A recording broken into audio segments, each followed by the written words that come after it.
Welcome to Type C Tech Reviews. Today we're going to be unboxing and reviewing this INNOCN 27G1S Plus, a 240 Hz, 1440p, 27-inch gaming monitor for under 250 bucks. At least that's what I got it for. I got it for $229.99 on Amazon. And if you want to check this out, there's Amazon links below for US, UK, Canada, and international links. But let's get open and start testing this bad boy out. Now, for that price point, that's super competitive, like the most competitive, I think. I think that's the cheapest 1440p, 240 Hertz gaming monitor that I've seen. So I'm very excited to see how good this is or how bad this is. I've had INNOCN panels before, and honestly, I've been pretty impressed with the stuff that they've been doing. Not always super impressed, but some of their panels are absolute deals on the market. So you never know. All right, so this is looks like we have a height adjustable stand. That is nice to see. All plastic. That's super interesting. They have an integrated cable management channel. This is all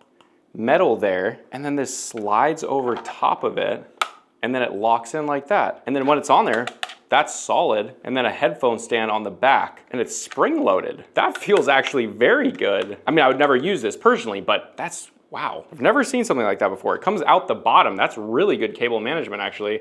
I mean, I guess we'll see how it actually works, but look at that. That's so interesting. I've never seen anything like that before. We've got a little bit of blue accenting on the top with some plastic over it, which I don't hate. It looks like we're gonna have height, tilt, swivel, rotation, and it's a clip-in stand, so that's sweet. All right. We've also got the bottom part of the height adjustable stand, which is metal wrapped in plastic, but that's nice high quality thumb screw right here. This is plastic up here, but it actually looks pretty premium. We're gonna line those two up and then use the thumb screw, screw it in by hand. That's a little sharp right there, but not too big of a deal. Just try not to cut yourself. What I really like about this is it's such a low profile right here, and typically that would be really annoying to cable manage, but hopefully that should help. It also looks like it's gonna be super easy to cable manage because you're just gonna put it on the desk like that, slip the cables in, and then pop this over it. That is so cool. Okay, now we also have a power brick. It's not very big though, and it's quite light, so that'll be a little bit easier to cable manage. And in here, we've got the other end of that power brick, and then a DisplayPort cable, which is nice. Looks like we have a factory color calibration report. It is insane at this price point.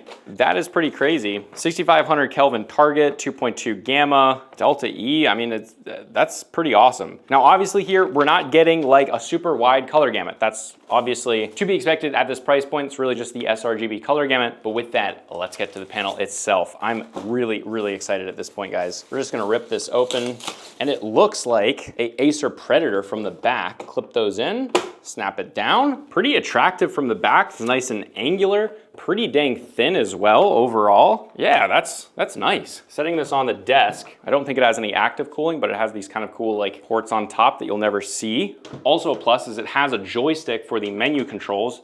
Looks like it does not have a dedicated power button, but it does have that joystick back here. I really do like how it's thin on the sides though, and height going pretty low, fairly high. Full rotation, it kind of locks into place, you can see, and then it locks into place, and it goes both directions. Pretty decent amount of tilt and a great amount of swivel. Look at that, that's a good amount of swivel right there. Also the headphone stand, I guess you're supposed to just go back here. Oh yeah, just do it like that. I mean, that actually works really well, doesn't it? Just like that. That's kind of cool. I like it. It's actually really fun to play with. Now look at these ports here. We got 2 HDMIs and 2 display ports. I'm not sure if these are both 2.0s or both what. I'm expecting that at least one of those is a 2.0 port. I would not expect those to be 2.1, and I'm expecting those to be 1.4, 3.5 millimeter audio out. But with that, let's get it on the desk and start testing it. All right, now let's do the cable management. I'm very excited for this part. That pops off super easy. We're gonna plug these in first. Powers in, and there's our display port. Take these, feed them through there. Oh my God, that's so easy. There it is. Okay, then we take this over the top. That might have been the easiest cable management I've ever done. The only problem, and INNOCN did this before, they haven't learned, is that the power cable is so long that it comes out from the bottom. So you have this amazing cable management that's so easy, and then you can't get your power cable right. That's what you deal with when you want to get immense value. Let's turn it on. All right, and there it is. First impressions, it's a little dim, so let's get the brightness turned up. with this menu system, immediately it just got like much brighter. The reds are very, very red here. So I can tell you right now, because I've looked at this enough, I think they overdid the reds maybe a little bit, but I might just be reading into it. So we have a bunch of different modes: standard mode, RTS, adaptive sync, shadow balance, response time, refresh rate, crosshairs, timers, dynamic brightness, HDR. Then we have picture settings here, which looks like brightness is at full right now. We have contextual mode on, which is definitely an INNOCN thing. I've used another one of their monitors and they like to use that. Gamma set at 2.2, but we can change it, and that is pretty cool actually. We have color settings, different color temperatures, and looks like we can modify our own. We have hue and saturation settings. I mean, you have a decent amount of settings, and the menu system isn't that bad. I think previously INNOCN monitors kind of sucked with that. We even have picture-in-picture, picture-by-picture, which is pretty cool. We have OSD settings, we have the input, it's auto input, we have volume, auto power off. Yeah, a decent amount of stuff. Let's go into standard mode and let's see if we can, no, it looks like we're gonna have to turn contextual mode off. So let's turn contextual mode off and then go into standard settings is on. So those are the different settings. The controls that they chose are not as easy to figure out, but it's not super big of a deal. Let's turn adaptive sync on, and I'm actually gonna keep this in standard mode and turn the brightness all the way up here. And overall, it's decently bright. It's definitely not dim, but it's not super, super bright at all. Although I do think contextual mode might have been brighter. Let's turn that on. No, not overly brighter, but it does way overdo the red, so we're gonna keep that off actually for now. Although annoyingly, we have to turn up our settings. Looks like each time we go to a different setting, which is a little weird. All right, but with that, let's go into our display settings, and we're at 2560 by 1440p, and we're gonna make sure we're at a full 240 hertz. And there we go, nice and smooth. That is so nice. I'm going on Firefox so I can check the whites. The matte finish looks like it's actually pretty dang thin. Like, of all the matte finishes, this is definitely one of the thinnest that you're gonna see. So the dirty screen effect here is extremely minimal, which is a really, really good thing. But let's see what this thing can output in NVIDIA control panel. Full 1440p, 240 hertz, and this thing can only output 8 bits of color. It might be a 6-bit native panel and they're using FRC, or it might just be a native 8-bit panel. But with that, let's test ghosting. All right, immediately up here, it's really good. Yeah. It is extremely minimal here. I'm gonna show you what I'm seeing, but let's first go in here and change these response time settings.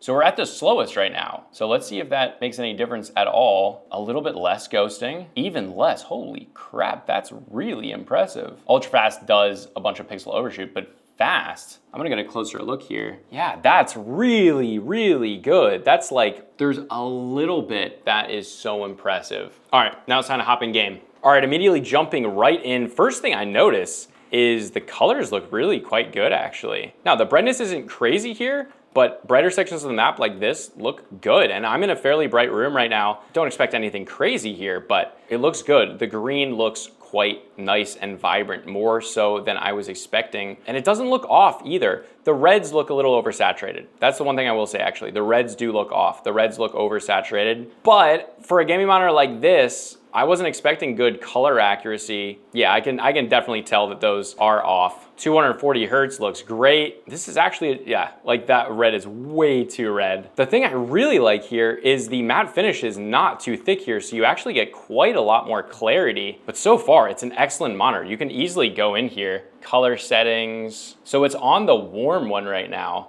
which definitely is not warm. Natural's a little bit cooler, and cool is way too blue. Let's go to user, see what that looks like. Oh yeah, and so you can literally change them so we can actually turn down the reds. That makes a substantial change. You gotta be really careful with it. Yeah, right now I'm just gonna leave it in warm, but overall decent. It might be a little bit too green as well. I might be completely wrong about all this except the reds. I'm not wrong about the reds. But again, to most people, they might not even care at all. Like, it's quite decently vibrant. This brighter section looks really good right now with the green trees. And if anything, you want your monitors more saturated than undersaturated, as long as your white balance isn't significantly off, and it's not here. This is what I was saying, dude. Sometimes INNOCN just absolutely kills it, and this is one of those times. This is a great monitor, unless we find anything seriously wrong with it. All right, guys, now let's try out the HDR, see how it is. Again, not expecting much here. We're gonna have to put this in HDR, which I think was in here, or was it in the game settings? Yeah, there we go, HDR standard, there we go. That gets significantly brighter